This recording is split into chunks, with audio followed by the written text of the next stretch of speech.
नागपंचमीची कथा.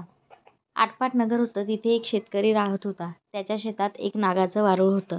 श्रावण मासात नागपंचमीच्या दिवशी शेतकरी आपला नेहमीप्रमाणे नांगर घेऊन शेतात गेला. नांगरता नांगरता काय झालं, वारुळातील नागांच्या नाककुळांना शेतकऱ्याच्या नांगराचा फाळ लागला आणि ती मेली. काही वेळाने नागिन तिथे आली. आपलं वारूळ शोधू लागली. तो तिथे वारूळ आणि पिल्लेही नाहीत. इकडे तिकडे पाहू लागली तर तिला रक्ताने भिजलेला नांगराचा फाळ दिसला. तसं तिच्या मनात आलं, या शेतकऱ्याच्या नांगरानं माझी पिल्लं मेली. या शेतकऱ्याचा निर्वंश करावा असे तिच्या मनाने घेतले. फणफणतच ती शेतकऱ्याच्या घरी गेली. मुलाबाळांना, लेकीसुनांना आणि शेतकऱ्याला दंश केला. त्याचबरोबर सर्वजण मरून पडले. पुढे तिला समजलं की त्याची एक लेक परगावी आहे.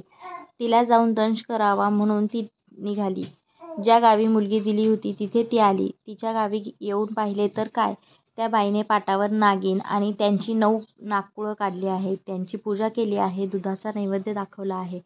नागाला लाह्या, दुर्वा वगैरे वाहिले आहेत. दुधाचा नैवेद्य दाखवला आहे.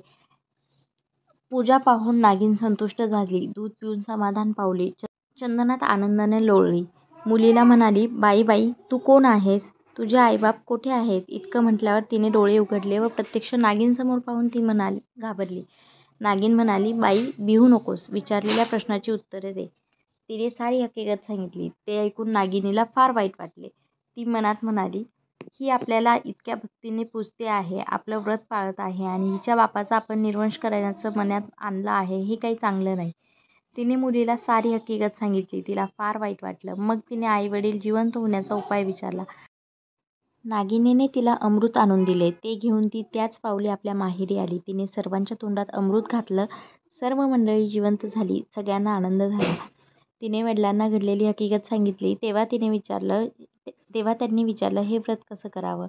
मुलीने व्रताचा सारा विधी सांगितला व शेवटी सांगितलं की इतकं काही केलं नाही तरी नागपंचमीच्या दिवशी जमीन खणू नये, भाज्या चिरू नयेत, तव्यावर शिजवू नये, तळलेलं खाऊ नये, नागोबाला नमस्कार करावा. तेव्हापासून शेतकरी नागपंचमी पाळू लागला. जशी नागिन त्यांना प्रसन्न झाली तशी तुम्हा आम्हा हो. ही 60 उत्तरांची कहाणी 5 उत्तरी सुफळ संपूर्ण. धन्यवाद.